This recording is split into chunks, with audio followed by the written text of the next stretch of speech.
बंदी छोड़ सतगुरु रामपाल जी परमेश्वर जी की जय हो।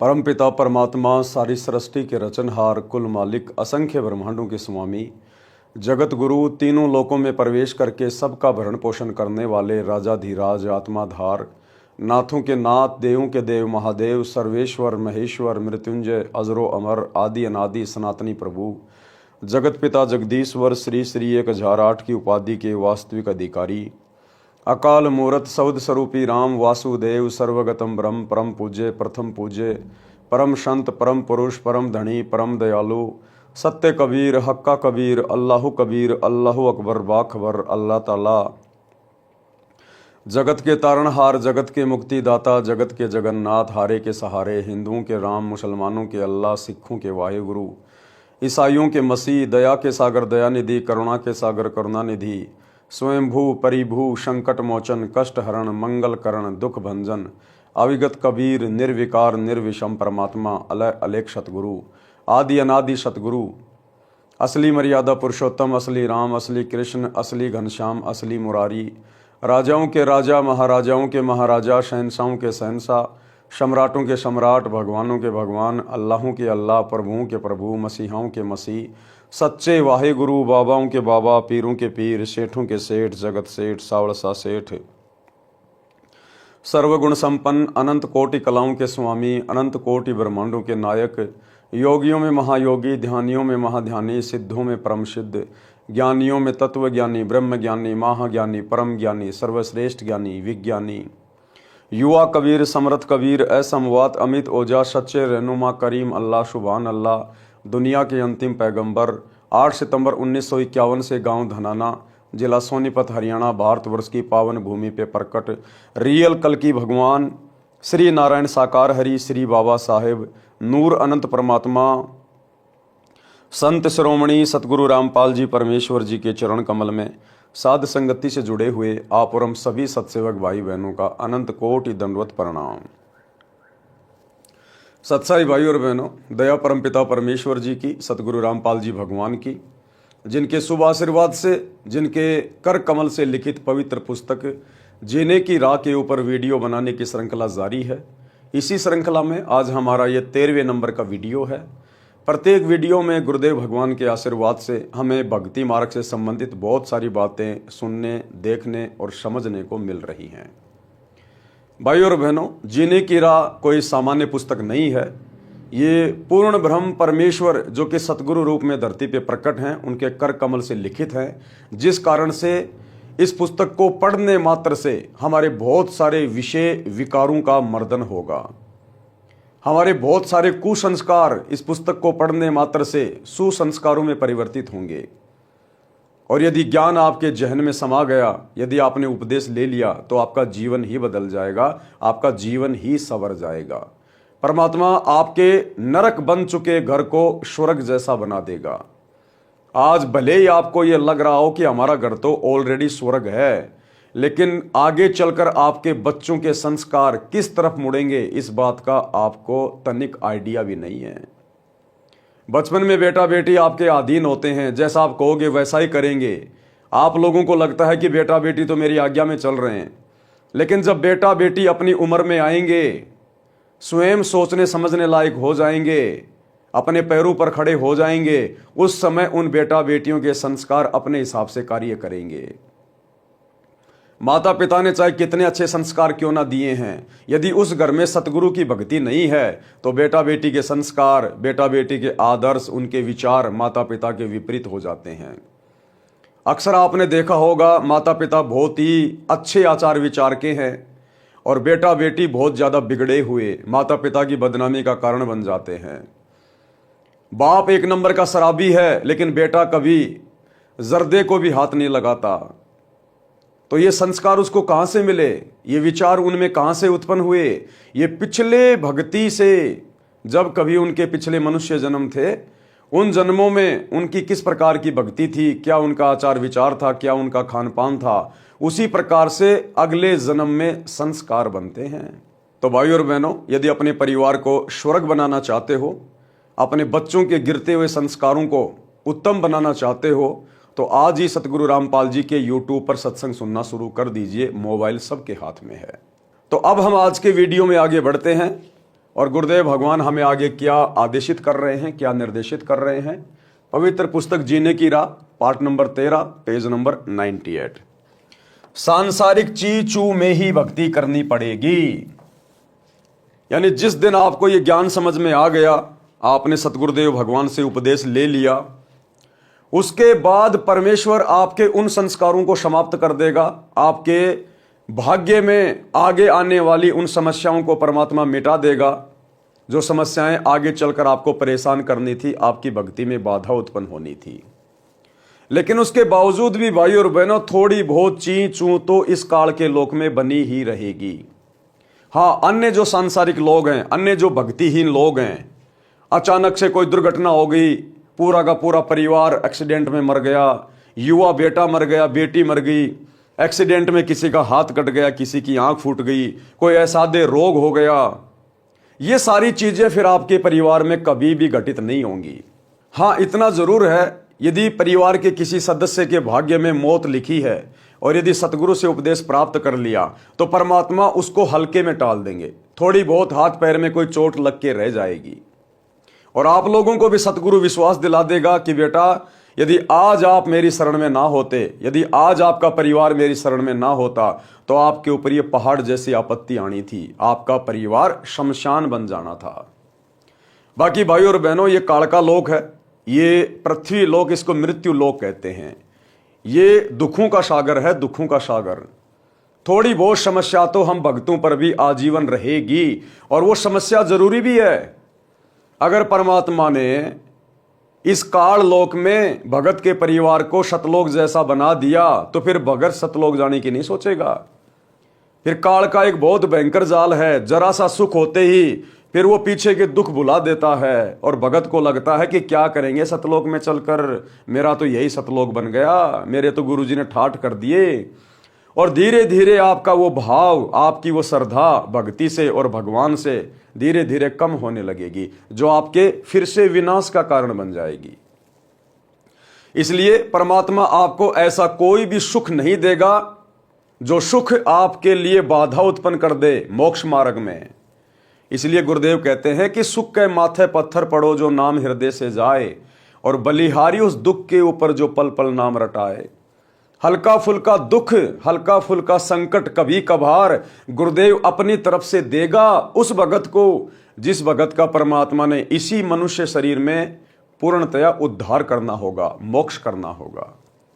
तो थोड़ी बहुत सांसारिक ची चू आप और हमारे शरीर में या घर में बनी रहेगी, लेकिन वो सांसारिक परेशानी, वो शारीरिक परेशानी हम भक्तों को भक्ति में बाधा उत्पन्न नहीं करेगी, हमारे को गुरुजी से जोड़ के रखेगी। जैसे कहते हैं ना कि मीठा मीठा दर्द है, मीठा मीठा दर्द है, वो मीठी मीठी परेशानी वो जरूरी है हमारी भक्ति को सफल होने के लिए। तो क्या कह रहे हैं गुरुदेव, इससे संबंधित गुरुदेव ने एक छोटी सी कथा भी सुनाई है। सांसारिक चीचू में ही भक्ति करनी पड़ेगी। एक थानेदार घोड़ी पर सवार होकर अपने क्षेत्र में किसी कार्यवश जा रहा था। जून का महीना था, दिन के 1 बजे की गर्मी और हरियाणा प्रांत। एक किसान रहट से फसल की सिंचाई कर रहा था। पहले लाइट नहीं होती थी, पहले ये मोटर वगैरह नहीं होती थी। किसान बैलों से चड़स के माध्यम से जो है पानी निकाला करते थे, या फिर रहट होते थे। रहट यानी एक लंबी सी पुली होती थी, उसके ऊपर छोटी छोटी बाल्टी नुमा लोहे के जो है सांचे वेल्ड कर दिया करते थे और बैलों के द्वारा फिर कुएं के अंदर से पानी निकाला जाता था। तो इस प्रकार के साधन थे पहले खेतों में सिंचाई करने के, कुओं से पानी निकालने के। तो वो पानी निकाला जा रहा था, बैलों द्वारा कोलों की तरह रहट को चलाया जाता था। बाल्टियों की लड़ी यानी चैन जो पुली यानी चक्री के ऊपर चलती थी, जिससे कुएं से पानी निकलकर खेत में जाने वाली नाली में गिरता था। रहट के चलने से जोर जोर की ची चू की आवाज हो रही थी। दरोगा तथा घोड़ी दोनों प्यास से व्याकुल थे। थानेदार ने पानी पीने तथा घोड़ी को पिलाने के लिए रहट की ओर प्रस्थान किया। रहट से हो रही जोर जोर की ची चू की आवाज से घोड़ी फड़क कर यानी डर कर दूर भाग गई। थानेदार ने किसान से कहा कि इस ची चू को बंद कर। किसान ने बैलों को रोक दिया। रहड़ चलना बंद हो गया। कुएं से पानी निकलना बंद हो गया। जो पानी पहले निकला था उसे जमीन ने अपने अंदर समा लिया। दरोगा घोड़ी को निकट लाया तो देखा कि नाली में पानी नहीं था। दरोगा ने कहा कि हे किसान, पानी निकाल। किसान ने बैल चला दिए। रहड़ से ची चू की आवाज और पानी दोनों चलने लगे। घोड़ी फिर फड़क गई और 1 एकड़ यानी 200 फुट की दूरी पर जाकर रुकी। दरोगा ऊपर बैठा था। दरोगा ने फिर कहा कि किसान, शोर बंद कर। किसान ने बैल रोक दिए। पानी नाली से जमीन में जाते ही समाप्त था। घोड़ी को निकट लाया, पानी नहीं मिला तो फिर पानी निकालने का आदेश दिया। रहड़ चलते ही घोड़ी दौड़ गई। किसान ने कहा कि दरोगा जी, इस रहड़ की ची चू में ही पानी पीना पड़ेगा, नहीं तो दोनों मरोगे। दरोगा घोड़ी से उतरा, लगाम पकड़कर धीरे धीरे घोड़ी को निकट लाया। चलते रहट में ही दोनों ने पानी पिया और जीवन रक्षा की। इसलिए सांसारिक कार्यों को करते करते ही भक्ति, दान, धर्म, सुमरण करना पड़ेगा। अवश्य कीजिए। आप सोचो कि ये पृथ्वी लोक ही सतलोक बन जाएगा, ऐसा बिल्कुल भी असंभव नहीं है। जो सुख हमें सतलोक में प्राप्त हैं, यदि उनका अंश मात्र भी परमेश्वर ने हमें यहां दे दिया तो भी हम इस काल के जाल में फंस जाएंगे। इस काल के जाल में तो जिस आत्मा का परमात्मा ने पूर्णतया उद्धार करना होगा, उस आत्मा को गुरुदेव भगवान अपने हिसाब से चलाएगा भक्ति मार्ग पर। क्योंकि हॉस्पिटल में डॉक्टर की शरण में जाने के बाद फिर मरीज की नहीं चलती। फिर जैसा डॉक्टर चाहेगा उसी हिसाब से उपचार करेगा। मरीज के रोने धोने से, चीखने चिल्लाने से डॉक्टर कभी जल्दबाजी नहीं करेगा, अपने ट्रीटमेंट को चेंज नहीं करेगा। तो अध्यात्म का डॉक्टर है सतगुरु, और सतगुरु ने देखना कि यह भगत किस प्रकार से इस काल के लोक में टिककर भक्ति करेगा, क्योंकि सतगुरु अंतर्यामी होते हैं। इसलिए यदि हमें सतगुरु की शरण प्राप्त हो गई है और यदि फिर भी थोड़ी बहुत कोई सांसारिक ची चू है, घर में कोई सास बहू का हल्का फुल्का झगड़ा है, पति या पत्नी के साथ में नोक झोंक हो जाती है, शरीर में हल्का फुल्का कोई दर्द है, थोड़ी बहुत कोई प्रॉब्लम रहती है, तो ये समझना कि ये गॉड गिवन है। गॉड गिवन ये सतगुरुदेव भगवान अपनी तरफ से देख के रखे हुए हैं ताकि हमारी बुद्धि सेंटर में रहे और हम सतगुरुदेव भगवान को याद करते रहें। उस परेशानी और दुख के डर से, भय से हम ये भक्ति करते रहें। इसलिए भक्ति मार्ग में आने के बाद यदि कोई हल्का फुल्का कष्ट है तो सतगुरु का प्रसाद समझकर आपने भक्ति पर लगे रहना है। अब भक्ति से क्या होगा, आयु तो थोड़ी सी शेष है। बहुत सारे भाई बहन जिनको बुढ़ापे में जाके ये सतज्ञान मिलता है, गुरु जी का सत्संग सुनने को मिलता है, जिनकी 60 साल की, 70 साल की, 80 साल की उम्र हो चुकी है, तो उनके मन में एक डर बैठ जाता है, एक भय बैठ जाता है, एक चिंता हो जाती है कि भाई ज्ञान तो एक नंबर का है, भक्ति तो इसके अलावा और धरती पे नहीं है। हमने तो अपना जीवन बर्बाद ही कर दिया अन्य देवी देवताओं की पूजा पाठ करके, मंदिर में, मस्जिद में, चर्चों में, गुरुद्वारों में धक्के खा के। लेकिन उनको एक चिंता बन जाती है कि अब हमारा क्या बनेगा। पूरी जिंदगी तो हमने वो घिसी पीटी आधे अधूरे भगवानों की भक्ति करी, जिसका कोई लाभ नहीं था, कोई फायदा नहीं था। अब जाके पता चला अब आगे हम क्या भक्ति करें, हमारी तो उम्र ही बहुत थोड़ी बची है, अब आगे हम यह भक्ति कैसे सफल करेंगे। तो उनको चिंता बन जाती है। तो गुरुदेव भगवान समझा रहे हैं एक छोटी सी कहानी के माध्यम से कि आपकी चाहे 90 साल की उम्र क्यों ना है, आपकी मृत्यु चाहे 2 दिन बाद ही क्यों ना है, यदि आपने ये भक्ति स्वीकार कर ली, यदि आपने सतगुरु से उपदेश ले लिया और सतगुरु से उपदेश लेते ही यदि आपका शरीर भी छूट गया, तो भी आप इस भक्ति से वो धन लेके जाओगे, आप वो फायदा उठाओगे जो फायदा 100 वर्ष वो आधे अधूरे भगवानों की भक्ति करते करते भी आप जी नहीं उठा पाए। यदि आपने आज ही सतगुरु से उपदेश ले लिया और उपदेश लेते ही यदि आपकी मृत्यु हो जाती है, भले आपने एक भी नाम का सुमरण नहीं किया, बस आपने सतगुरु के मुख से सुना, सतगुरु के मुख से उस मंत्र को सुनने मात्र से आपको अगला जन्म मनुष्य का मिलेगा, स्त्री या पुरुष का, और किसी भगत के घर में परमात्मा पैदा करेगा। आंखें खोलते ही सच्चाई बोलना शुरू करेगा, बचपन से भक्ति शुरू हो जाएगी। इतना बड़ा बेनिफिट केवल इस भक्ति में है, अन्य दुनिया की किसी भक्ति में नहीं है। एक मनुष्य जन्म भी एक्स्ट्रा नहीं दे सकती दुनिया की अन्य कोई भक्ति। मनुष्य जन्म तो छोड़िए, एक श्वास भी एक्स्ट्रा नहीं मिल सकता आपको अन्य ब्रह्मा विष्णु महेश की भक्ति से, अल्लाह मौला की भक्ति से। और सतगुरु की भक्ति से आपको मनुष्य जन्म मिलेगा डेफिनेटली, तुरंत। यदि आपकी भक्ति भी अधूरी रह गई, किसी कारण से आप भक्ति पूरी नहीं कर पाए, तो आपको 84 लाख योनियों में सतगुरु नहीं जाने देगा। तुरंत आपको मनुष्य जन्म देगा सतगुरु, और बचपन से आपको फिर अपनी शरण में ले लेगा। अब भक्ति से क्या होगा, आयु तो थोड़ी सी बची है। जिला जिंद में गांव मनोरपुर में भगत रामकुमार जी के घर 3 दिन का पाठ तथा सत्संग हो रहा था। गांव में पुरुष सत्संग को पाखंड मानते हैं, क्योंकि पुराने जमाने में सत्संग का आयोजन वृद्ध स्त्रियां करती थी। रात्रि में सत्संग करती थी, दिन में पुत्र वधू को भाई भतीजों की गालियों से कोसती थी, बद्दुआ देती थी। कोई कोई तो दूसरे के बिटोड़े से गोश्त ऊपड़े तक चुरा लेती थी। कभी पकड़ी जाती तो बदनामी होती थी। इसी तरह की घटनाओं से सत्संग नाम से लोगों को एलर्जी थी। भगत रामकुमार जी के पूरे परिवार ने दीक्षा ले रखी थी। उनको पता था कि यह सत्संग भिन्न है। जब रामकुमार जी के पिताजी को पता चला कि हमारे घर में बड़ा बेटा सत्संग करा रहा है, तो बहुत ज्यादा बेइज्जती मानी और सोचा कि गांव क्या कहेगा। इसलिए वह वृद्ध 3 दिन तक अपने बड़े बेटे के घर पर नहीं आया। छोटे बेटे के घर चौबारे में रहा, जो कि पास में ही था। दिन में खेतों में चला जाए, रात्रि में चौबारे में हुक्का पीवे और दुख मनावे कि ये कैसे दिन देख रहा हूं। मतलब सत्संग को तो इतना बुरा मान रखा है कि जिनके घर में सत्संग चलता है, इसका मतलब वो तो बेकार आदमी है, हमारी तो बेइज्जती हो गई। और ये बॉलीवुड वाले जिनको तुम हीरो हीरोइन कहते हो, अगर उनके कोई फिल्मी गाने चल रहे हैं, रात्रि में कोई फिल्म चल रही है, तो उसको घर की इज्जत मानते हैं।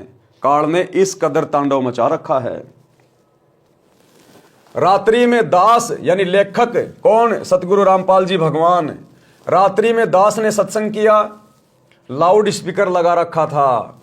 रामकुमार के लड़के को पता था कि दादाजी ऊपर चौबारे में हैं। उसने एक स्पीकर का मुंह दादाजी के चौबारे की ओर कर दिया। सत्संग का वचन सुनना वृद्ध की मजबूरी बन गई, क्योंकि छोटे बेटे का घर बराबर में था और ऊपर चौबारे पे बैठा था। अब जब तक सोएगा नहीं, तब तक तो गुरुजी के वचन कान में पड़ेंगे। 2 दिन सत्संग सुनकर वो वृद्ध तीसरे दिन पाठ के भोग पर रामकुमार जी के घर आ गया। रामकुमार जी की पत्नी ने बताया कि मैंने सोचा था कि बूढ़ा बात बिगाड़ने आया है।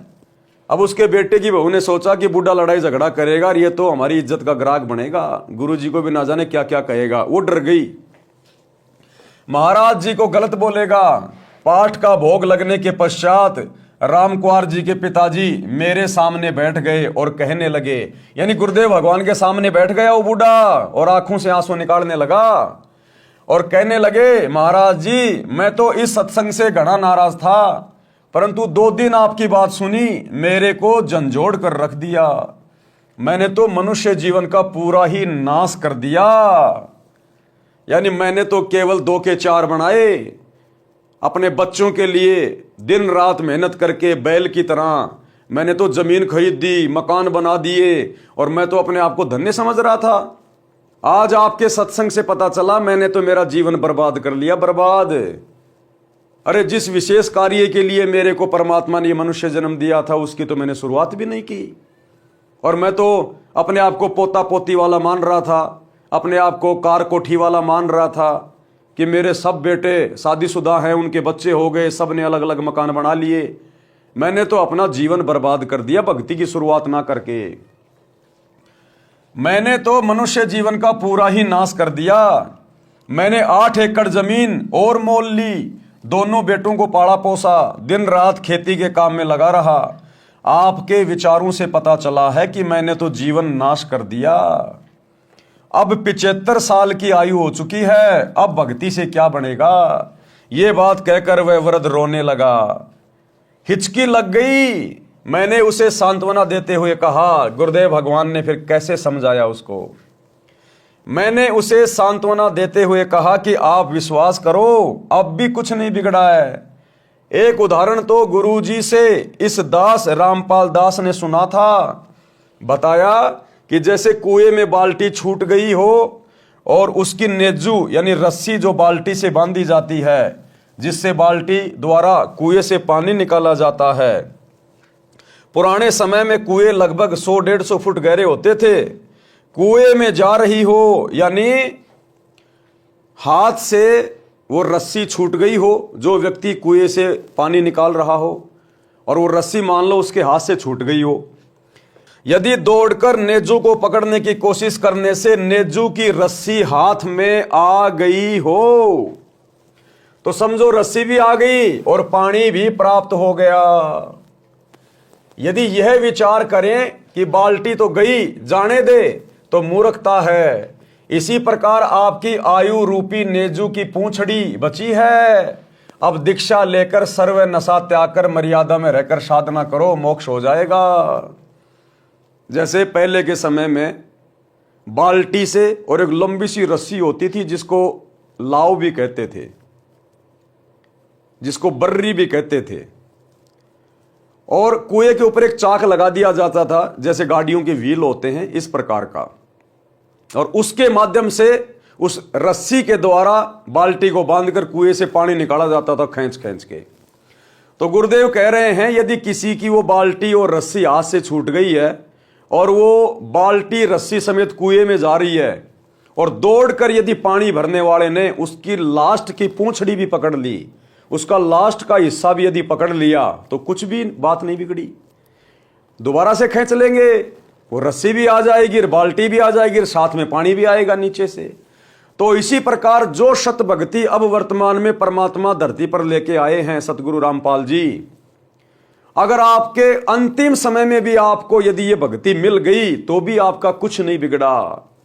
आपने भक्ति का बीज डाल लिया, और सतगुरु की भक्ति का बीज एक बार जिस आत्मा के अंतःकरण में डल गया, उस आत्मा को परमात्मा 84 लाख योनियों में नहीं जाने देता, और तुरंत उसको अगला जन्म गुरुदेव मनुष्य का देते, मनुष्य का, स्त्री या पुरुष का।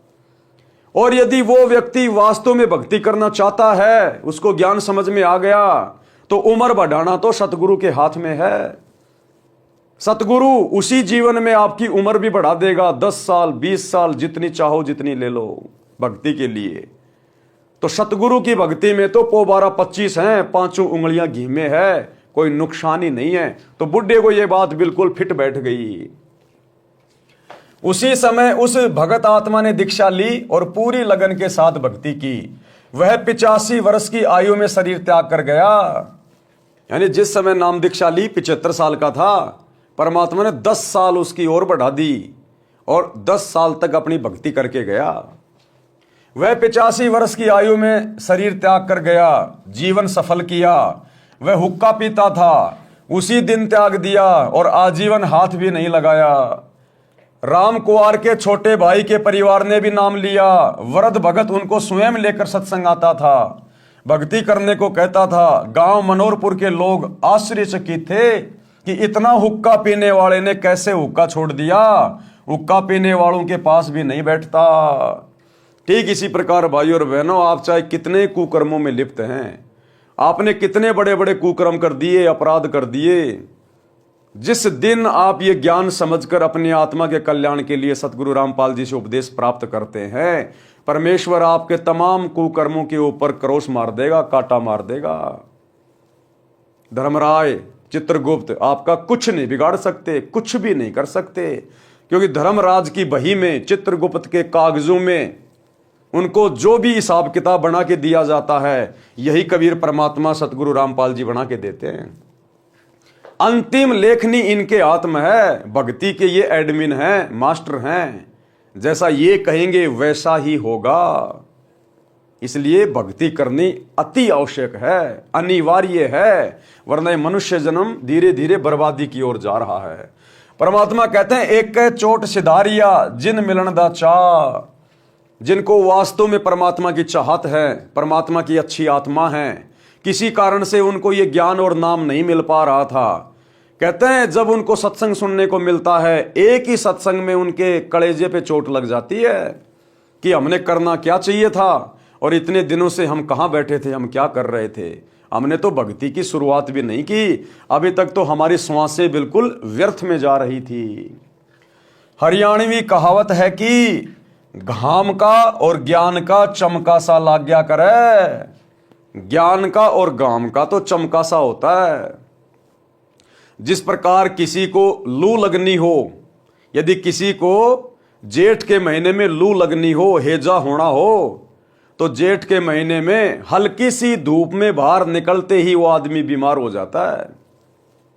उसको कहते हैं घाम, घाम यानी धूप लगना। और जिस आदमी को सत्संग समझ में आना होगा, परमात्मा कहते हैं एक झटके में आ जाएगा, एक या दो सत्संग सुनने से ही उसकी आत्मा तड़प जाएगी, उसको चोट लगेगी कि तू क्या कर रहा था, क्या करना चाहिए था। तो कहते हैं ज्ञान का और घाम का तो चमका सा ही होता है, बाकी भाई कितने सत्संग सुनते रहो, फिर वो चिकना घड़ा हो जाता है, फिर वो बात को हल्के में ले लेता है। शब्दार्थ भावार्थ है कि भादवा के महीने में धूप यानी घाम का जोर अधिक होता है। खेत में काम करने वालों को घाम मार जाता है। घाम मारना, धूप से शरीर में हानि होना, हैजा हो जाना, जिस कारण से शरीर में गर्मी बढ़ जाती है, जवर हो जाता है, इसको कहते हैं घाम मार गया। वह व्यक्ति वैद्य को कहता था कि मुझे तो पता भी नहीं चला कब घाम मार गया। वैद्य कहता था कि घाम का तो चमका सा लगता है, यानी अचानक प्रभाव पड़ जाता है। इसी प्रकार जिनको ज्ञान का प्रभाव होना हो तो एक दो बिंदु पर ही ज्ञान हो जाता है और भक्ति पर लग जाता है। चौधरी जीता जाट को ज्ञान हुआ। अब ये चौधरी जीता जाट कौन था, कहाँ का था, कैसे इनको ज्ञान हुआ, और पहले ये चौधरी जीता जाट जी कितनी बड़ी गफलत में जी रहे थे, और जब इनको संत का सत्संग सुनने को मिला उसके बाद इनका जीवन परिवर्तित हो गया, इनका हृदय परिवर्तित हो गया। गांव खेकड़ा, जिला बागपत, उत्तर प्रदेश में लगभग 275 वर्ष पहले एक जीता राम जाट था। 900 बीघा जमीन थी, गांव का नंबरदार था, सबसे धनी तथा पंचायती आदमी था, सत्य का पक्ष लेता था, झूठ को महत्व नहीं देता था। उसी गांव खेकड़ा में एक संत गीसादास जी उस समय में सत्संग किया करते थे। यानी परमात्मा कबीर जी ही भिन्न भिन्न रूप धारण करके अपनी आत्माओं को सत्संग देने के लिए, ज्ञान समझाने के लिए यहां पर आते रहते हैं। तो जो गीसा संत जी थे वे चमार जाति में आए हुए थे। उस समय छुआछात चरम पर थी। संत गीसादास जी को परमेश्वर कबीर जी लगभग 7-8 वर्ष की आयु में जंगल में मिले थे। उनको यथार्थ ज्ञान तथा दीक्षा देकर अंतर ध्यान हो गए थे। बड़े होकर संत श्री गीसादास जी सत्संग करने लगे। आसपास के व्यक्ति सत्संग सुनकर दीक्षा लेकर संकट मुक्त होने लगे। दिन में अपने निर्वाह के लिए कार्य करते तथा रात्रि में सत्संग सुनते थे। महीने में 2 दिन सत्संग करते थे। रात्रि के सत्संग में स्त्रियां पुरुष दोनों जाते थे। गांव में चर्चा चलने लगी कि रात्रि में स्त्रियों का जाना उचित नहीं है, कुछ भी अप्रिय घटना हो सकती है, इसलिए सत्संग को बंद कर दिया जाए। गांव खेकड़ा की पंचायत हुई। पंचायत में सत्संग बंद कराने का निर्णय लिया और यह संदेश स्वयं पंचायत का प्रमुख चौधरी जीताराम जी को कहा गया। चौधरी जीताराम जी संत गीसाराम जी के घर गए। उस दिन सत्संग चल रहा था। गांव की पंचायत के फैसले की चर्चा पूरे गांव में हो चुकी थी। जब चौधरी जीताराम जी पहुंचे तो सत्संग श्रोताओं को लगा कि चौधरी साहब जाट दिमाग के हैं, संत जी से झगड़ा करेंगे। जीताराम जी घर से लाठी लेकर चले थे, जो रास्ते में एक पेड़ के साथ खड़ी करके आगे चले। विचार आया कि भगत कोई झगड़ा थोड़े ही करते हैं, अच्छी सभा में लाठी लेकर जाना पंचायती को शोभा नहीं देता।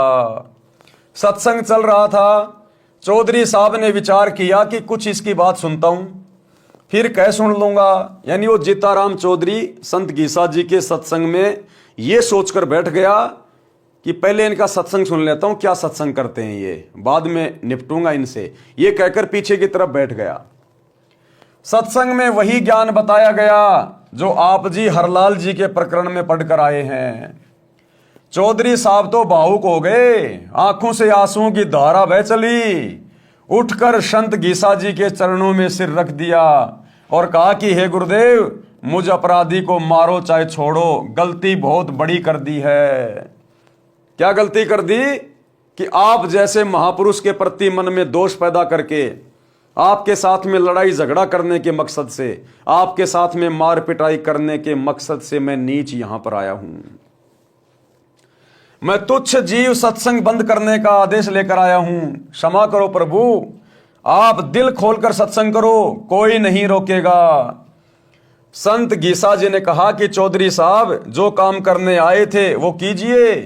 जीता जाट फिर रोने लगा और बोला, क्षमा करो, मुझे दीक्षा दो।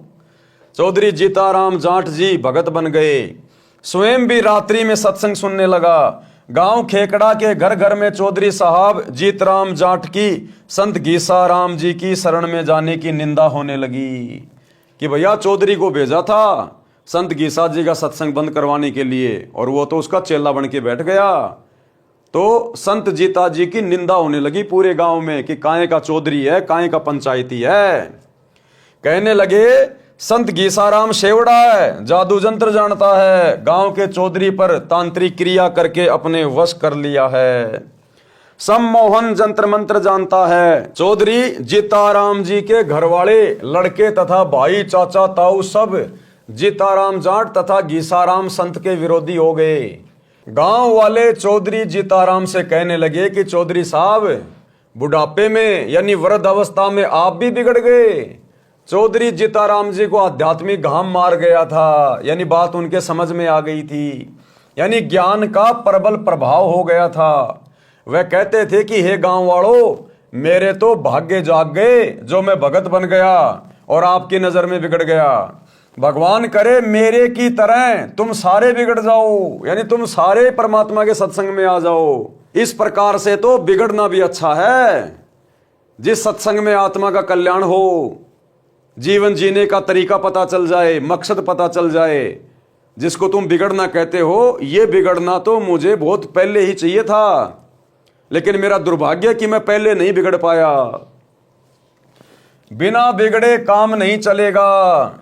कुछ दिनों के पश्चात गांव की पंचायत हुई और संत गीसा दास जी तथा भगत जीताराम दास जी को गांव छोड़ने का फरमान सुना दिया। दोनों गुरु शिष्य तुरंत गांव छोड़कर दूर स्थान पर एक गांव में सत्संग करके जनता को समझाने लगे। बहुत से व्यक्ति अनुयायी हो गए। संतों के चले जाने के पश्चात गांव खेकड़ा में अकाल मृत्यु होने लगी। पंचायतियों के घरों में परमात्मा का प्रकोप प्रारंभ हो गया। किसी के चारे में आग लगे, किसी के पशु मरने लगे, किसी के परिवार में प्रेत बोलने लगे, किसी की बेटी विधवा हो गई, किसी को अधरंग की शिकायत। गांव में पशुओं में रोग फैल गया। गांव के कुछ व्यक्ति किसी बूझा पूछा करने वाले के पास गांव में हो रहे उपद्रव का कारण जानने के लिए गए। अब जैसे ही दोनों संतों को गांव वालों ने पंचायत करके गांव से बाहर निकला दिया, वो चले गए, क्योंकि भगत किसी के साथ लड़ते नहीं, झगड़ते नहीं, वो तो अपने भगवान के ऊपर विश्वास करके चलते हैं। तो दोनों गुरु चेला गांव छोड़कर किसी दूसरे गांव में चले गए। भाई 2 टाइम की रोटी परमात्मा ने देनी है, संतों ने अपना सत्संग करना है, वही उनका बिजनेस होता है, वही उनका कार्य होता है। अब पीछे से गांव की दुर्दशा हो गई। दुर्दशा, किसी का पशु मर रहा है, किसी के घर में कोई अकाल मृत्यु हो रही है, किसी के चारे में आग लग रही है, तरह तरह से गांव वालों की दुर्गति होनी शुरू हो गई। उन्होंने किसी से पूछा, कोई बूझा वाजा निकलाने वाले से, किसी ज्योतिष वातिश से, तो उसने कह दिया भैया तुमने संतों को दुखी कर रखा है, और जब तक वो संत वापस इस गांव में नहीं आएंगे, तुम्हारे सीधे दिन नहीं आएंगे, तुम्हारा सही समय नहीं आएगा, ऐसे दुर्गति रहेगी, बल्कि और ज्यादा बढ़ चढ़ के तुम्हें संकटों का सामना करना पड़ेगा। अंत में सभी गांव वाले इकट्ठे होके और संत गीसा जी के चरणों में अपनी वो पगड़ी रख देते हैं। कि भगवान गलती हो गई, मारो या छोड़ो, दया करो हम पे। भाई और बहनों, सोचने की बात है, जिस समय कबीर परमात्मा संत गीसादास जी की भूमिका निभा रहे थे, उस समय वे पूर्ण संत के रूप में नहीं थे। ज्ञान तो उनके पास वही था, समाधान तो वही था, लेकिन वो आगे किसी को देना नहीं था, केवल आत्माओं को वर्तमान भक्ति युग तक चार्ज करना था। आज सतगुरु रामपाल जी परमेश्वर, ये कबीर परमात्मा फुल टू फुल फॉर्म में हैं। आज भक्ति युग है और गुरुदेव इस भक्ति का, मोक्ष का पूर्ण कोर्स लेकर आए हैं। 2014 बरवाला कांड, आने वाला समय युग परिवर्तन का 2028। दुनिया ने आपत्ति मोल ले ली, आपत्ति मोल। सेम टू सेम यही सिचुएशन आने वाले 3 से 4 वर्षों में अकेले भारत की नहीं, पूरी दुनिया की होने जा रही है। जो तांडव आप लोगों ने आज से पहले कभी नहीं देखा होगा, अब आपको देखने को मिलेगा। जगह जगह सूखा पड़ेगा, अकाल, अतिवृष्टि, अनावृष्टि, ओलावृष्टि, युद्ध होगा, महायुद्ध होगा, जगह जगह महामारियां आएंगी, भूकंप आएंगे। दुनिया पूरी तरह से संकट की गोद में आएगी, संकट की गोद में। लोग सोच नहीं पाएंगे ये हो क्या गया, अचानक से देश दुनिया को क्या हो गया। लेकिन उसका कारण क्या होगा? सन 2014 बरवाला कांड। परम संत जो हिसार की जेल में बैठे हुए हैं, संतों के साथ में बदतमीजी, संतों के साथ में ऐसा दुर्व्यवहार प्रशासन का, जनता का। आने वाले समय में ये जनता नाक रगड़ रगड़ के अपनी इन गलतियों के लिए माफी मांगेगी, नाक रगड़ रगड़ के। और जैसा कि दास बहुत पहले आप लोगों को बता चुका है, आने वाले समय में इस देश को बचाने के लिए देश के शीर्ष नेता सतगुरु रामपाल जी के पैर पकड़ कर लेके आएंगे, पैर पकड़ कर। जैसे कि मीराबाई को उस राणा ने अपनी नगरी से निकाल दिया था। मीराबाई दुखी होकर वृंदावन में चली गई थी, पीछे से उस राणा की नगरी में अकाल पड़ा, भयंकर दुर्भिक्ष। पता चला, किसी ज्योतिष ने बताया कि आपने किसी संत को दुखी कर रखा है, जब तक वो संत वापस नहीं आएगा तेरी नगरी में ठीक ठाक नहीं होगा कुछ भी। पता चला कि मीरा थी वो संत जिसको नगरी से बाहर निकाल दिया गया था। इसी प्रकार ज्योतिष ने गांव वालों को बताया कि आपने किसी संत को दुखी कर रखा है, जब तक वो संत वापस नहीं आएंगे आपके गांव में आप लोग इसी प्रकार से परेशानियों में रहोगे। तो आने वाले समय में भाई और बहनों, युग परिवर्तन 2028। अभी दुनिया को 2 टाइम की रोटी बड़े मजे से मिल रही है, काम धंधा बड़े अच्छे से चल रहा है, इसलिए आवास नहीं हो रहा। लेकिन ज्ञान से इंसान को आगे का पता चलता है। भविष्यवाणियां पहले से हो चुकी हैं, और भविष्यवाणियां हो ना हो, परम संत के साथ में, परम संत स्वयं परमात्मा होता है जो सतगुरु रूप में धरती पे आकर प्रकट होकर ज्ञान देता है, लीला करता है। उनके साथ में ऐसा दुर्व्यवहार इस देश ने और देश की जनता ने अपने पैर के ऊपर कुल्हाड़ी मारी है। ठीक वही लीला, वही घटनाएं फिर से वर्तमान में दोहराई जाएंगी 2028 के आसपास। गांव के कुछ व्यक्ति किसी पूछा करने वाले के पास गांव में हो रहे उपद्रव का कारण जानने के लिए गए। बूझा वाले ने बताया कि आपके गांव में 2 संत भगत रहते थे, वे गांव से चले गए हैं, वे वापस आएंगे तो गांव बसेगा, अन्यथा उजड़ जाएगा। उन व्यक्तियों ने गांव में आकर पंचायत करके सब बात बताई। गांव के गणमान्य व्यक्ति संत भगत को वापस लाने के लिए उस गांव में गए। भगत जीता दास ने गुरुजी गीसा दास जी से कहा कि लगता है गुरुदेव यहां से भी निकलवाने गांव वाले आ गए हैं, देखो वे आ रहे हैं। संत गीसा दास जी बोले, रख लो चद्दर कंधे पर, चलते बनेंगे। इतने में गांव के चौधरी निकट आ गए और अपने अपने सिर के साफे यानी खंडवे, वो पगड़ी संत गीसा व भगत जीता जी के चरणों में रख दिए। सब लोग बोले, महाराज जी गलती क्षमा करो, आपके आने के पश्चात गांव उजड़ने लग रहा है, बचाया जाए तो बचा लो, नहीं तो हम भी यहीं आपके पास ही रहेंगे। उस गांव के व्यक्ति भी इकट्ठे हो गए। सारी घटना का पता चला। वर्तमान गांव वाले कहने लगे कि चौधरियों, तुम बसोगे तो हम उजड़ेंगे। जब से ये दो देवता गांव में आए हैं, गांव में किसी की तू तू मैं भी नहीं हुई। 2 बार बारिश हो चुकी है, देखो फसल लहरा रही है। खेकड़ा वालों ने विशेष विनय की तो दोनों महापुरुषों ने लौटने की हाँ कर दी और वर्तमान गांव वालों से कहा कि हम समय समय पर आते रहेंगे। प्रत्येक पूर्णमासी को आप खेकड़ा आया कीजिए, परमात्मा कबीर जी सब ठीक रखेंगे। दोनों महापुरुषों के आते ही पूरे गांव में पूर्ण शांति हो गई। पशु धन स्वस्थ हो गया। अगले दिन भारी बारिश हो गई। किसान लोग फूले नहीं समा रहे थे। 36 बिरादरी खुश थी। सब उपद्रव बंद हो गए। आज तक उस गांव में संत गीसा दास जी तथा भगत जीता दास जी के नाम के मेले लगते हैं। संत गरीबदास जी ने कहा है कि गरीब जिस मंडल साधु नहीं, नदी नहीं गुंजार, तज हंसा वो देसड़ा जहां यम की मोटी मार। अर्थात जिस क्षेत्र में महात्मा गुरुजन नहीं होते और नदी आसपास न बह रही हो, हे भगत उस देश को त्याग दे, वहां काल की भयंकर प्रताड़ना है। लेकिन भाई और बहनों, हम जितने भी भगत भाई बहन हैं, जहां जहां भी रह रहे हैं, यदि हमारे आसपास कोई नदी वगैरह नहीं है, यदि आसपास में कोई संत नहीं है, तो हमने डरने की जरूरत नहीं है। हमने उस जगह को छोड़ने की या त्यागने की जरूरत नहीं है। आज तो हम खुद भगत हो गए। आज तो गुरुदेव ने हमारे को खुद को संत बना दिया।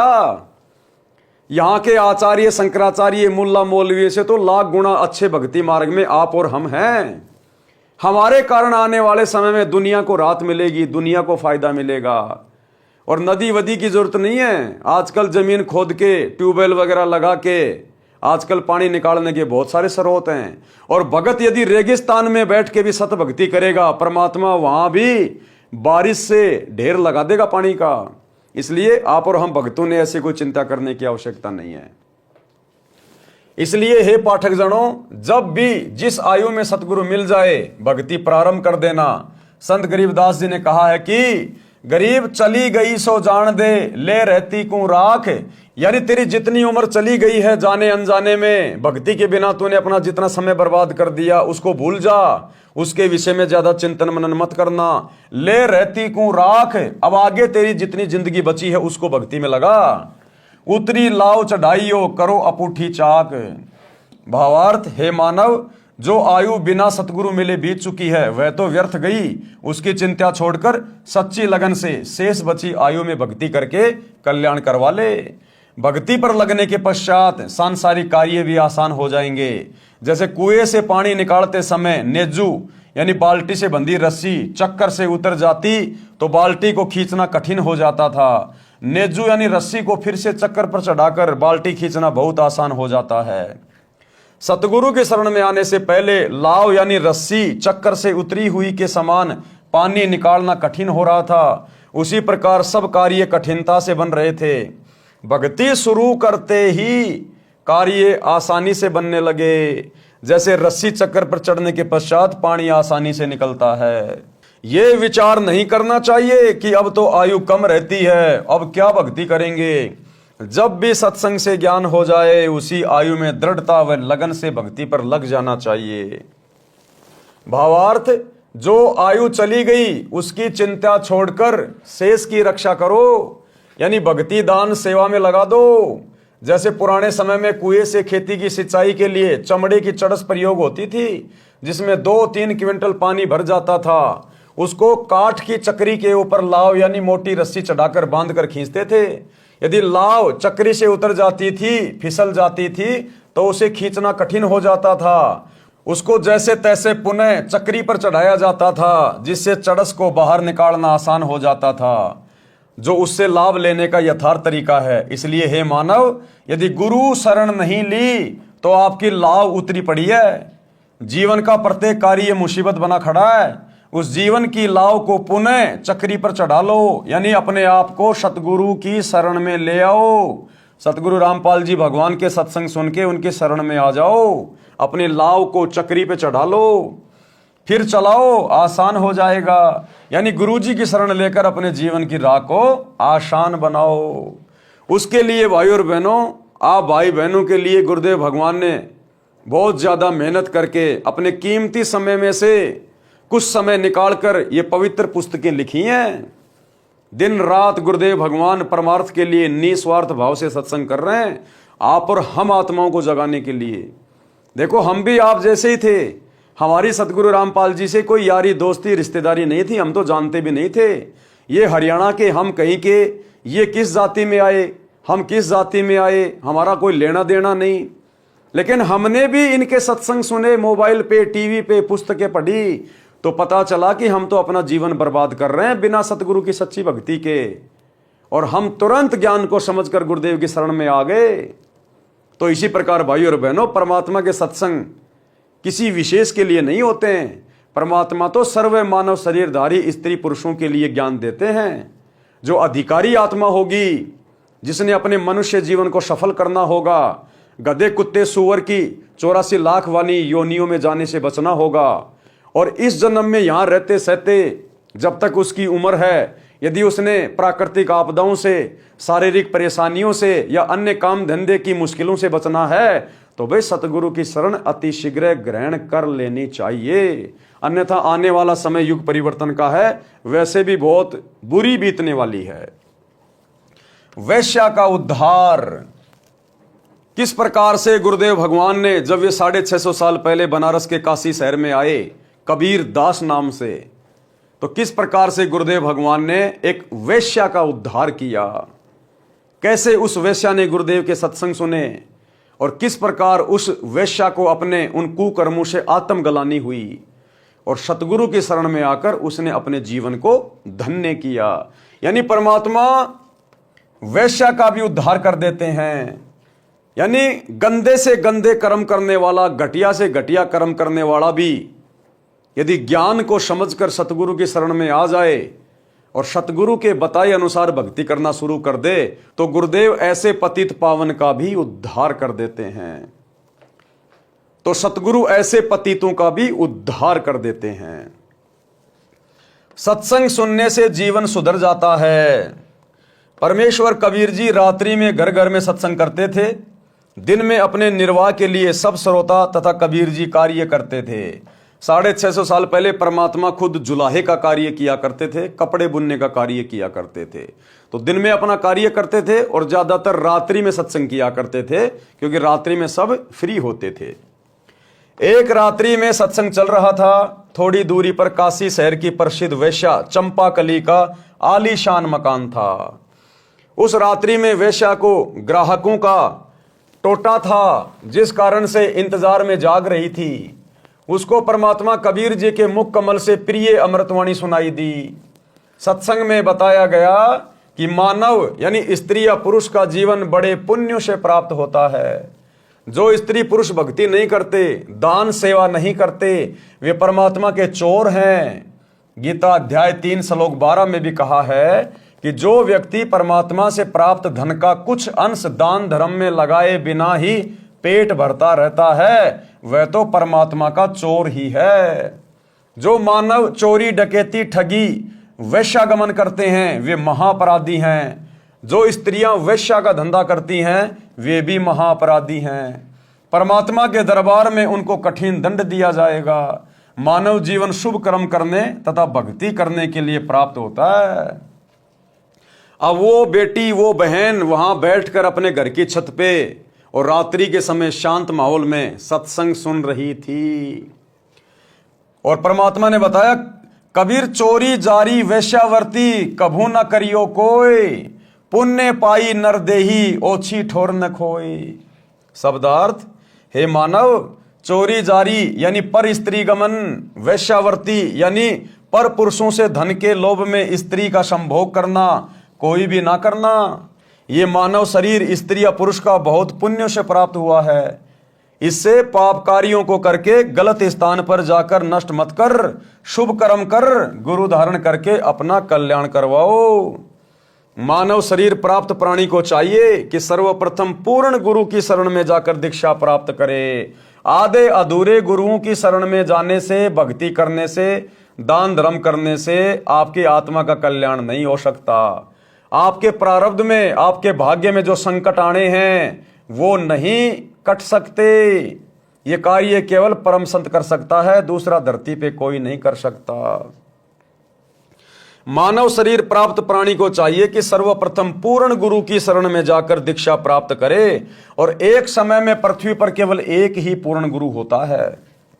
फिर आजीवन गुरुजी की मर्यादा में रहकर साधना तथा सेवा दान धर्म करता रहे, अपना दैनिक कार्य भी करे, परंतु सारी बुराई त्याग दे। यानी बुराइयों से मतलब है किसी भी प्रकार का नशा ना करे, मांस वगैरह ना खाए, कोई जीव हत्या ना करे, अन्य किसी भी देवी देवता की पूजा पाठ ना करे, किसी भी मंदिर में, मस्जिद में, चर्च में, गुरुद्वारे में भक्ति के भाव से ना जाए कि यहां पर भगवान बैठा होगा और मुझे कुछ लाभ हो जाएगा। जैसा गुरुदेव भगवान कहें केवल उतना ही करना होता है। जो भक्ति क्रिया गुरुदेव बताएं केवल वही करनी होती है। ये ज्योतिष वातिष के चक्कर में पड़ना, पंडित मुल्लाओं के चक्कर में पड़ना, अपना भविष्य दिखाना, ये बिल्कुल भी नहीं करना। शादी विवाह के अंदर जो पाखंड करते हैं, आडंबर करते हैं, दुनिया भर का लोग दिखावा करते हैं, ये बिल्कुल भी नहीं करना। तो जब आप सतगुरु रामपाल जी परमेश्वर जी से नाम दीक्षा लोगे, आपको कुछ नियम बताए जाएंगे। शुरुआत में 21 नियम, आपने उन 21 नियमों का पूर्णतया मर्यादा में रह के पालन करना होता है। उसके बाद देखो सतगुरु के हाथ धर्मराज के दरबार से अपने भगत को छीन के ले आएगा। सतगुरु इतना सक्षम है। अपना दैनिक कार्य भी करे परंतु सर्व बुराई त्याग दे, उसका कल्याण अवश्य होता है। अध्यात्म ज्ञान के अभाव में मानव, स्त्री पुरुष केवल धन उपार्जन को अपना मुख्य लक्ष्य बनाकर जीवन सफर को तय करता है। यदि आपके पास अरब खरब तक धन संपत्ति है तो आपने पूरे जीवन में अटपट छल कपट करके संग्रह की है, और अचानक मृत्यु हो जाती है। सारे जीवन का जोड़ा धन तो यहीं रह गया, साथ तो शरीर भी नहीं गया, साथ गए तो वे पाप जो पूरे जीवन में उस धन के संग्रह में हुए थे। काया तेरी है नहीं, माया कहां से होए, गुरु चरणों में ध्यान रख इन दोनों को खोए। कि है नादान प्राणी, ये शरीर भी तेरा नहीं है, ये भी तेरे साथ नहीं जाएगा। फिर जो तूने धन जोड़ रखा है, जो माया का तूने संग्रह कर रखा है, भला वो तेरे साथ कैसे जाएगी? इस बात पे ठंडे दिमाग से विचार कर। और कहते हैं गुरु चरणों में ध्यान रख इन दोनों को खोए, केवल उतना ही उपार्जन कर जिससे तेरा भरण पोषण हो जाए, तेरी आवश्यक इच्छाओं की पूर्ति हो जाए। कबीरा सब जग निर्धना, धनवंता ना कोय, धनवंता सो जानिए जा पे राम नाम धन होए। परमात्मा कह रहे हैं इस संसार में जिसके पास पूर्ण गुरु की पूर्ण भक्ति नहीं है, वो धनी होकर भी निर्धन है, निर्धन। कबीरा सब जग निर्धना, धनवंता ना कोई। क्योंकि परमात्मा के दरबार में भक्ति धन देखा जाएगा, ये सांसारिक धन नहीं चलता। अरे पाकिस्तान का पैसा हिंदुस्तान में नहीं चलता, हिंदुस्तान का पैसा अमेरिका में नहीं चलता, तो यहां का ये नकली पैसा परमात्मा के दरबार में कैसे चलेगा? उस परमात्मा की करेंसी है भक्ति धन। तो कहते हैं कबीरा सब जग निर्धना, धनवंता ना कोई, धनवंता सो जानिए जिसके पास राम नाम धन होए। अब ये राम नाम का धन क्या है? राम का जिक्र आते ही हमारा दिमाग जाएगा दशरथ पुत्र रामचंद्र जी, श्री राम, जय जय राम। वो तो केवल उसके शरीर का नाम था, राम केवल उसके शरीर की पहचान थी। असल में राम कौन है? जो रामचंद्र जी से भी पहले था। कहते हैं राम राम सब जगत बखाने, आदि राम कोई बिरला जाने। अरे श्री रामचंद्र जी से पहले भी तो इंसान थे। श्री रामचंद्र जी तो त्रेता युग में जन्मे थे, उससे पहले तो सतयुग था। सतयुग के भी तो इंसान थे, तो सतयुग वाले तो जानते नहीं थे कि राम कौन है, क्योंकि श्री रामचंद्र जी का जन्म तो त्रेता युग में हुआ था। तो सतयुग के प्राणी तो जानते नहीं थे कि ये राम क्या चीज है। तो यहां पर जो राम शब्द है ये उस कबीर परमात्मा का उपमात्मक नाम है, शक्ति बोधक नाम है। राम, राम यानी वो मालिक, वो अल्लाह, वो खुदा, वो भगवान, वो गॉड। कहते हैं उसकी भक्ति जब तुझे मिलेगी, जब वो सतगुरु रूप में धरती पे आता है, जैसे आज आए हुए हैं, और उस समय तुझे वो जो दीक्षा देंगे, जो भक्ति विधि बताएंगे, जो तुझे यज्ञ धर्म दान सेवा करना बताएंगे, वो जब तू मर्यादा में रह के करेगा, उस नाम का जाप करेगा, तो वो है राम नाम धन, यानी भक्ति धन। राम नाम धन यानी सच्चे सतगुरु की भक्ति से अर्जित किया गया धन। कहते हैं कबीरा सब जग निर्धना, धनवंता ना कोई, धनवान वो जानिए जा पे राम नाम धन होए। बिना भक्ति के चाहे कोई अरबपति है, चाहे खरबपति है, चाहे देश का प्रधानमंत्री है, ये शरीर भी साथ नहीं जाएगा, दो मुट्ठी राख बन जाएगा, वो धन कहां जाएगा? वो परमात्मा के दरबार में मुंह लटका के खड़ा होगा, अपने कर्मों का हिसाब करवा रहा होगा, और अगली योनि के इंतजार में गधा बनूंगा या कुत्ता बनूंगा। वहां तो केवल भक्ति रूपी धन देखा जाता है। भावार्थ, जिस काया को यानी शरीर को रोग मुक्त कराने के लिए मानव अपनी संपत्ति को भी बेचकर उपचार कराता है, कहा है कि काया भी आपके साथ नहीं जाएगी, माया की तो बात ही क्या है। पूर्ण गुरुजी से दीक्षा लेकर दिन रात्रि भक्ति कर, गुरुजी के बताए ज्ञान को आधार बनाकर जीवन की राह पर चल, काया तथा माया से मोह हटाकर भक्ति धन संग्रह कर। हे मानव का पिछला इतिहास देख ले। सर्व सोने की लंका थी, रावण से रणधीरम, यानी रावण जिसकी पूरी लंका, जिसके पूरे महल सोने से बने हुए थे, और एक नंबर का बलवान था, पावरफुल था, शक्तिशाली था, रिद्धि और सिद्धियां थी उसके पास में। सर्व सोने की लंका थी, रावण से रणधीरम, एक पलक में राज नष्ट हुआ, जम के पड़े जंजीरम। बिना सच्चे सतगुरु की भक्ति के, बिना सच्चे सतगुरु की शरण के, वो रावण जिसकी पूरी लंका सोने की थी, एक पलक में राज विराजे, एक पलक में वो राज्यहीन हो गया। उसकी वो मौज मस्ती, उसकी रिद्धियां सिद्धियां, ऐशो आराम एक पलक में धरी की धरी रह गई।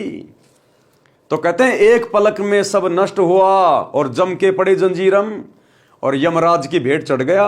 अब यमराज उसको गधा बनाएगा, कुत्ता बनाएगा, सूअर बनाएगा, गंदी नाली का कीड़ा बनाएगा उस रावण को, क्योंकि पूरी जिंदगी उसने पाप ही किए, उसने पाप ही इकट्ठे किए, धन की ताकत में, अपने शरीर की ताकत में, रिद्धि और सिद्धियों की ताकत में, जबकि वो तो शंकर भगवान का सबसे बड़ा भगत था। रावण के जैसी भक्ति शंकर जी की कोई नहीं कर सकता, जिसने 10 बार अपने हाथ से अपने सिर काटकर अपने इष्ट शंकर जी के चरणों में रख दिए। वो शंकर भी उसकी दुर्गति होने से नहीं बचा पाया उसको, क्योंकि भगवान शंकर डमी गॉड है, कंप्लीट गॉड नहीं है, पूर्ण गॉड नहीं है। ये कर्मों से अधिक नहीं दे सकते, जितना किया है उतना ही दे सकता है। ये अपने भगत को सद्बुद्धि नहीं दे सकते, क्योंकि ये तीनों भगवान खुद दुर्बुद्धि के शिकार हैं, काल के अधीन हैं। तो भगवान शंकर की भक्ति रावण जैसी कोई नहीं कर सकता। और जब उसकी ऐसी दुर्गति से कुत्ते वाली मौत हुई, तो वर्तमान के शंकर जी के भगत समझ लेना, वही विचार कर लेना तुम्हारे साथ में क्या बनेगी, इस जन्म में नहीं तो किसी अगले जन्म में। ये पीछा छूटेगा केवल पूर्ण गुरु की शरण में आकर सत भक्ति करने से, अन्यथा इंसान को सद्बुद्धि भी नहीं आ सकती। सद्बुद्धि क्या होती है? अरे भगवान शंकर को खुद को सद्बुद्धि नहीं भाई। आपने सुख सागर पढ़ा होगा, किस प्रकार से काम वासना से प्रेरित होकर और मोहिनी के पीछे पीछे जंगल में चल दिए। भगवान शंकर का वीर्यपात हो गया, इतने काम वासना में आरूढ़ हो गए। तो जब इन भगवानों को खुद सद्बुद्धि नहीं है, खुद ये काल प्रेरणा से दुर्बुद्धि के शिकार हैं, ये काल की कठपुतली बनकर कार्य कर रहे हैं, कठपुतली बनकर, तो इनकी भक्ति करने से भला आप और हमारा क्या उद्धार होगा? आप और हमारे संस्कार कैसे परिवर्तित हो सकते हैं? आप और हम कैसे मोक्ष प्राप्त कर सकते हैं? जबकि आज के लोगों के पास तो श्री शंकर जी की भक्ति की विधि भी नहीं है।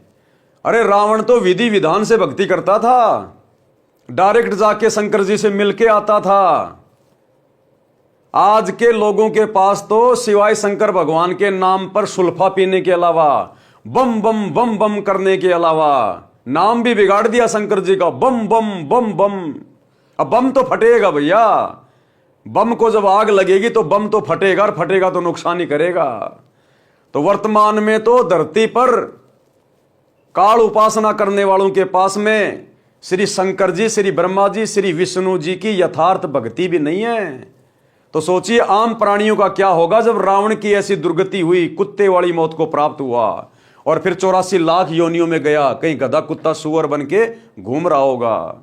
इसलिए आज मौका है, अगर आपको ब्रह्मा विष्णु महेश तक की भी सही साधना करनी है और यहीं पर आपको गधा कुत्ता सुअर बनना है, तो भी आपको सतगुरु रामपाल जी से उपदेश लेना पड़ेगा, क्योंकि वर्तमान में इनके अलावा पृथ्वी पर ना तो कोई 3 लोक की भक्ति देने का अधिकारी है और ना कोई शतलोक की भक्ति देने का अधिकारी है।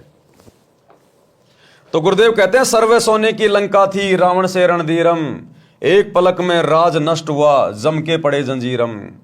गरीब भक्ति बिना क्या होत है, भ्रम रहा संसार, रति कंचन पाया नहीं रावण चलती बार। कि बिना भक्ति के ये पूरी दुनिया भ्रमणा में भटक रही है।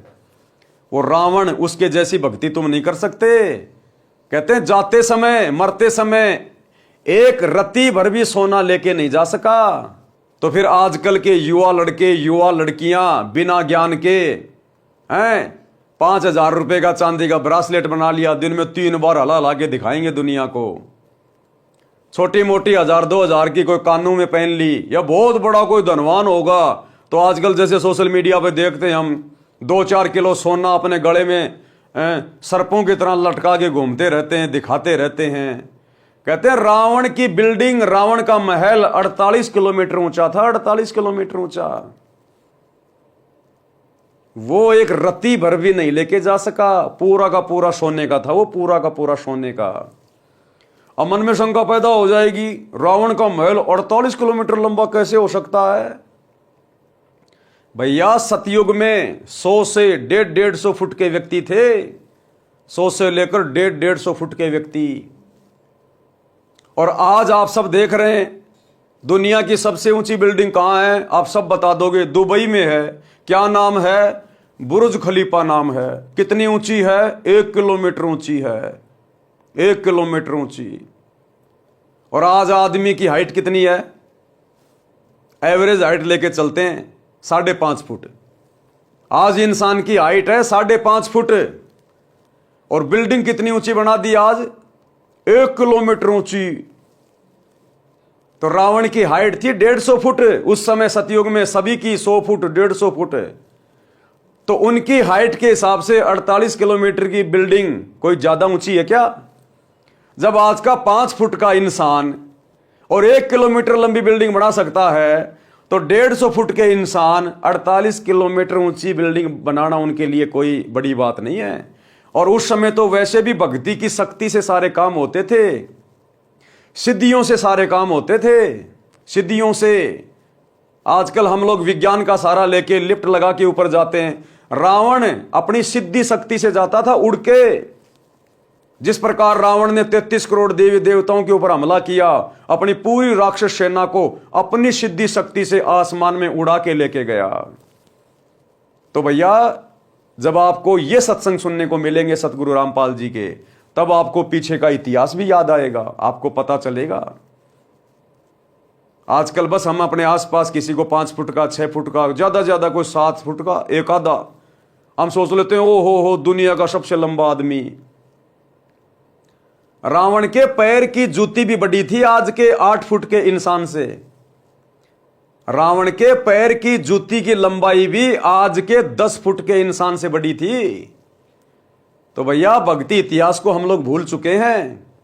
सतगुरु रामपाल जी के सत्संग सुनना शुरू कर दीजिए। दाना दाना गिन रखा गुरुदेव ने, प्रमाणित हुआ भाई नहीं, प्रमाणित। तो कहते हैं आज के इंसान के पास तो है ही क्या, हद मार के किसी के पास में 2 किलो होगा, 3 किलो होगा। रावण की तो 48 किलोमीटर ऊंची बिल्डिंग पूरी सोने की थी, और वो सुई की नोक जितना भी मरने के बाद साथ नहीं लेकर जा सका। तुम किसके भरोसे बैठे हो? अगर वास्तव में कोई भक्ति धन है, असली कोई सोना है, असली चांदी है, तो सतगुरु रामपाल जी की भक्ति है, यही धन हमारे साथ जाएगा। भावार्थ, संत गरीबदास जी ने भी इसी बात का समर्थन किया है कि भक्ति बिना जीव को कोई लाभ नहीं होता।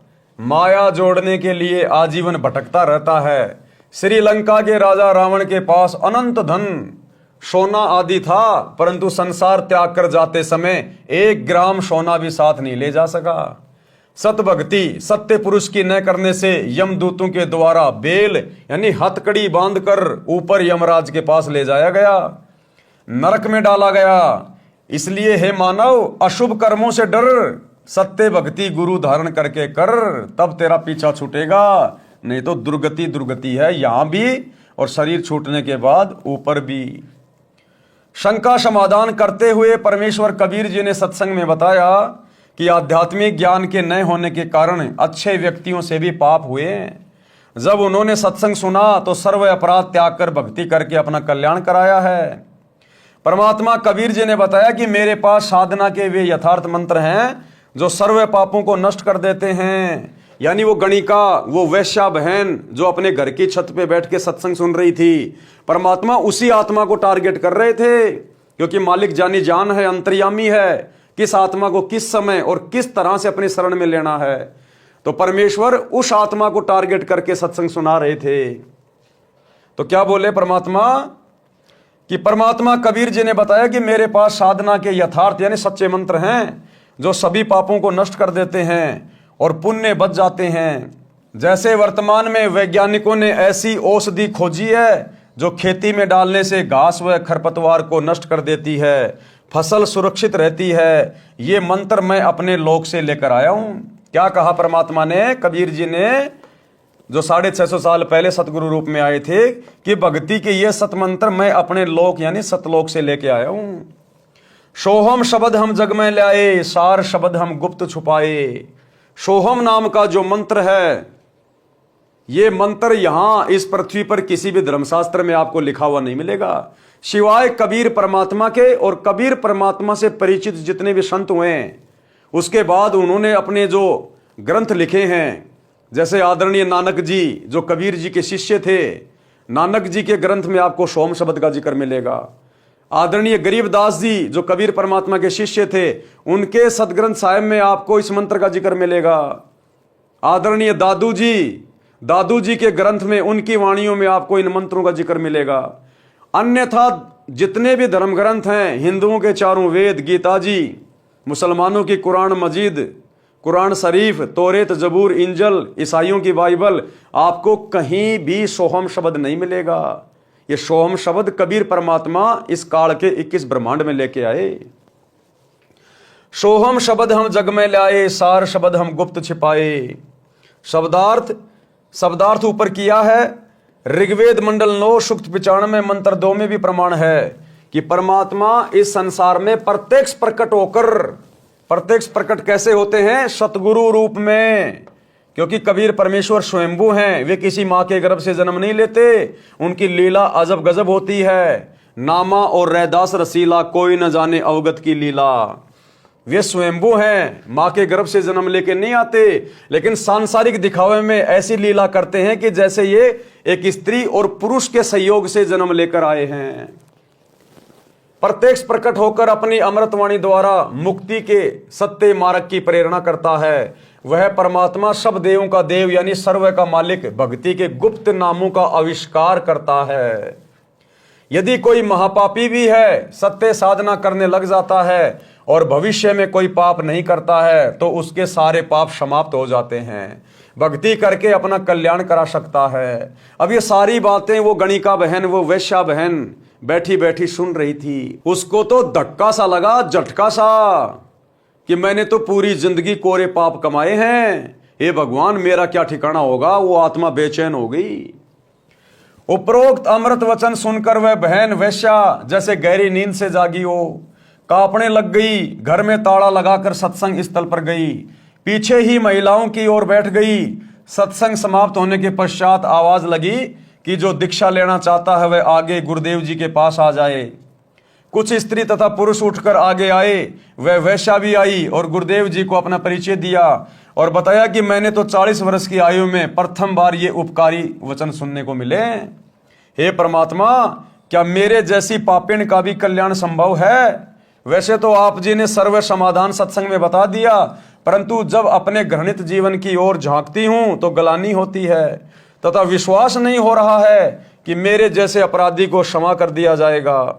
परमेश्वर कबीर जी ने कहा कि कबीर, जब ही सतनाम हृदय धरो, भयो पाप को नाश, और जैसे चिंगारी अग्नि की पड़े पुराने घास। भावार्थ, जैसे करोड़ों टन सूखे घास का ढेर लगाओ, यदि उसमें एक तिल्ली माचिस की जलाकर डाल दी जाए तो उस घास को राख बना देती है। फिर हवा चलेगी जो उस राख को भी उड़ा कर ले जाएगी। काम तमाम हुआ। इसी प्रकार करोड़ों जन्मों के भी पाप क्यों ना हो, मेरे सच्चे मंत्र का जाप उसे जलाकर राख कर देगा। भविष्य में कोई गलती न करना, आत्म कल्याण हो जाएगा। आज वर्तमान में भाई और बहनों, हमारा सौभाग्य धरती पर वही कबीर परमात्मा सतगुरु रूप में प्रकट है। इसीलिए इनकी शरण में आने के बाद स्त्री या पुरुष, ये जीवात्मा सुखी हो जाती है। उसके बिगड़ते बिगड़ते काम सुधरने लगते हैं। घर में जो आपत्तियां थी, जो बीमारियां थी, जो परेशानियां थी, सब स्वस्थ होने लगते हैं। क्यों? क्योंकि ये वो परमात्मा है, वो समर शक्ति है। इनसे उपदेश लेने के बाद हमारे जन्म जन्मांतरों के जो पाप कर्म है, कितनी बार हम जो है वो कसाई बन के जीव हत्या कर चुके हैं, अरबों खरबों जीवों को हम काट चुके हैं, मार चुके हैं, जिनका पहाड़ जैसा पाप कर्म बनता है। ना जाने हम कितने जन्मों में अपराधी रहे, डकैत रहे, चोर रहे, हम लोग ने वैश्यागमन किया, पता नहीं क्या क्या कुकर्म किए होते हैं। उन सभी पाप कर्मों को परमात्मा जलाकर भस्म कर देता है जब हम इनकी शरण में आ जाते हैं। हमें परमात्मा उन तमाम कुकर्मों से मुक्त कर देता है, जिस कारण से वो पाप कर्मों का वजन एकदम से हल्का हो जाता है। और आगे गुरुदेव सत्संग करके, पुस्तकें लिख के हमें ऐसा ज्ञान दे देते हैं, उस ज्ञान को सुनने के बाद हमें फिर कुकर्मों से डर लगने लगता है। हमें अपना भविष्य दिखाई देने लगता है कि अगर ये कुकर्म किया तो सतगुरु नाराज हो जाएगा, और सतगुरु नाराज हो गया तो फिर मुझे दंड भोगना पड़ेगा। बड़ी मुश्किल से तो बात बनी है, आगे कर्म नहीं बिगाड़ूंगा। तो आगे वो आत्मा ज्ञान समझकर, सतगुरु से डरकर, आत्म कल्याण के प्रति चिंतित होकर कोई भी ऐसा कुकर्म नहीं करेगा, नहीं करेगी, जिससे उसके कर्म बिगड़े, वो पाप का भागी बने। और पिछले सारे पाप कर्म सतगुरु अपनी समर्थता से, अपने आशीर्वाद से सूखे घास की तरह जलाकर भस्म कर देता है, जिस कारण महादुखी व्यक्ति भी तुरंत राहत प्राप्त करने लगता है। इसलिए भाइयों और बहनों, सतगुरु रामपाल जी परमेश्वर जी की शरण में आकर अपनी आत्मा का कल्याण करवाना अति आवश्यक है। ये मौका हमें फिर नहीं मिलेगा। यदि एक बार सतगुरु रामपाल जी भगवान के पावन चरण कमल इस पृथ्वी से चले गए, यानी जिस रूप में आज गुरुदेव भगवान धरती पे प्रकट हैं, जिस दिन अपनी लीला पूरी करके और अपने निज लोक सतलोक चले जाएंगे, उसके बाद भाई और बहनों फिर पाप कटने की उम्मीद मत करना किसी भी प्रकार की। या फिर सतगुरु के रहते सहते यदि हमारी टिकट कट गई, हमारी मृत्यु हो गई, हम चल बसे, तो फिर भी हमारे हाथ में कुछ नहीं लगेगा, फिर हम सीधे 84 लाख योनियों में जाएंगे। तो वर्तमान में गुरुदेव धरती पे प्रकट है, आप और हमारे को मनुष्य जन्म प्राप्त है। इससे अच्छा मौका भला और कब मिलेगा, क्या मिलेगा। इसलिए भाई और बहनों, आज मौका है, गुरुदेव भगवान धरती पे प्रकट हैं। ये गोल्डन चांस है, गोल्डन चांस। चारों युगों में केवल यही वो समय है जब आत्माएं अपना आत्म कल्याण करवा पाती हैं। सतयुग में भक्ति तो इंसान करता है, लेकिन यह सत भक्ति नसीब नहीं होती। द्वापर और त्रेता में भी इंसान भक्ति करता है, लेकिन यह सच्चे सतगुरु वाली भक्ति नसीब नहीं होती। और यदि हम सतगुरु की बात को सुन भी लेते हैं, मान भी लेते हैं, तो हमें सुख इतने होते हैं उन युगों में, हमारे पुण्यों के कारण हम सतगुरु की भक्ति को सीरियस नहीं लेते, जिस कारण से भी हमारा मोक्ष नहीं हो पाता। अब आ गया चौथा युग, कलयुग। हमारे जितने भी वो पुण्य कर्म थे हमने खा लिए, खर्च कर लिए, राजा महाराजा बन के, सेठ बन के। अब ये चौथा युग आ गया, कलयुग। हमारे पुण्य समाप्त, अब बच गए पाप कर्म। पाप कर्म से आएंगे दुख, परेशानियां, आपत्तियां। तब ये आत्मा रोती है, फिर ये जाती है मंदिर में, मस्जिद में, मेलों में, संतों के पास में। और काल ने जगह जगह नकली संत बैठा रखे, नकली संत ठग बैठा रखे, पाखंडी, शास्त्र विरुद्ध साधना बताने वाले लाखों, और एकमात्र सच्चे परमात्मा की सत भक्ति बताने वाले एकमात्र सतगुरु रामपाल जी भगवान। तो भाई इनकी शरण में वही आ पाएगा जो पूर्व जन्मों का संस्कारी होगा। परमात्मा कहते हैं सकल पदार्थ है जगमाही, कर्म हीन नर पावत नाई, भाग्य बिना नर पावत नाई। तो भाई अरबों खरबों की जनसंख्या में से कोई भाग्यवान आत्मा होगी जो सतगुरु के सत्संग सुनकर इनकी शरण में आकर और इस काल के भयंकर जाल से अपना पीछा छुड़वाएगी। तो वर्तमान में मौका है, आपको मनुष्य जन्म प्राप्त है और सतगुरु धरती पर प्रकट है सत भक्ति लेकर। भयंकर दाव है, भयंकर दाव। ये कोई योग या संयोग नहीं है। वर्तमान में आप जितने भी भाई बहन हैं पृथ्वी पर, स्त्री या पुरुष जितने भी हैं, 7 अरब या 8 अरब, ये बड़े सौभाग्य से मनुष्य जन्म प्राप्त हुआ है। सभी आत्माओं के पुण्य बहुत भयंकर हैं, तभी तो सतगुरु के समकालीन आप और हमारे को जन्म मिला है। नहीं तो हमारे दादा परदादा चले गए, उनके दादा परदादा चले गए, सतगुरु के दर्शन भी नहीं कर पाए। और आज तो गुरुदेव भगवान ने ऐसी दया कर दी आप और हमारे ऊपर, घर बैठे अपने सत्संग भेज दिए। जेब से मोबाइल निकालो, यूट्यूब पे जाके सर्च करो, सत्संग सतगुरु रामपाल जी भगवान, सृष्टि रचना सतगुरु रामपाल जी भगवान। और ये दुनिया भर के फालतू के वीडियो, रील्स वगैरह, शॉर्ट वीडियो वगैरह, एंटरटेनमेंट के वीडियो वगैरह, फालतू की अश्लील फिल्में, ये दुनिया भर के ये उल्टे कुकर्म जो करते हो ना, जो केवल तुम्हारे कर्म ही बिगाड़ सकते हैं। थोड़ा थोड़ा समय निकाल के सतगुरु के सत्संग सुनना शुरू कर दो। परमात्मा धरती पे आया हुआ है, परमात्मा। ये बातें उस समय तुम्हारे दिल में घर करेंगे जब एक बार सत्संग सुनना शुरू करोगे। ज्ञान से ही ज्ञान होता है, ज्ञान से ही ज्ञान। आंखें मलते रह जाओगे फिर अगर ज्ञान समझ में आ गया तो कि ये भगवान कहां अंधेरे में सो रहे थे। अगला जन्म गधे कुत्ते सूअर का था अगर सतगुरु रामपाल जी की शरण में नहीं आ जाते तो भाई और बहनों, समझदार होगा वो तो विचार करेगा, बुद्धि विवेक से काम लेगा। जिस चिंतन मनन के लिए, सोचने विचारने के लिए परमात्मा ने हमें ये बुद्धि दी है, ये मनुष्य जन्म दिया है, जानवरों से अधिक हमारे को ये बुद्धि दी है, वो तो इस बुद्धि का सदुपयोग करेगा गुरुदेव के सत्संग सुन के। अन्यथा वही जानवरों वाले कर्म करता करता, बच्चे पैदा किए, बच्चों का पालन पोषण किया, खाया पिया, मौज मस्ती मारी, और अंत समय में किसी टायर के नीचे आके फूट के मर गया या किसी हॉस्पिटल में किसी बीमारी से तड़प तड़प के मर गया। वो तो वही कर्म करते हुए जाएगा संसार से जो जानवर करते हुए जा रहे हैं। तो उसमें जानवर में तो फिर कोई अंतर नहीं हुआ, अगले जन्म में फिर उसको जानवर ही बनना है। लेकिन यदि आप समझदार हैं तो गुरुदेव के सत्संग सुनना शुरू कर दें और अपने इस अनमोल मनुष्य जन्म को, जो यहां की किसी भी संपत्ति से जिसको तोला नहीं जा सकता, इतना कीमती है ये। अगर हीरे का पहाड़ भी एक तरफ रख दिया जाए और ये मनुष्य जन्म दूसरी तरफ रख दिया जाए तो इस मनुष्य जन्म का वजन ज्यादा है उस हीरे के पहाड़ का नहीं, क्योंकि हम इससे अपना आत्म कल्याण करवा सकते हैं। सतगुरु के साथ विमान में बैठ के शतलोक जा सकते हैं। तो भाई और बहनों, आज के वीडियो में हम केवल इतना ही लेंगे। कल रात्रि 8 बजे रंका बंका की कथा, ये क्या कथा है, रंका बंका कौन थे, कैसे इनको सतगुरु की शरण मिली और कैसे इन्होंने अपने जीवन को आबाद किया, तो ये कथा हम कल रात्रि 8 बजे गुरुदेव के आशीर्वाद से पढ़ेंगे। तब तक गुरुदेव भगवान हम सबको आज्ञा दे, इजाजत दे, सद्बुद्धि दे, आशीर्वाद दे। बंदी छोड़ सतगुरु रामपाल जी भगवान की जय हो।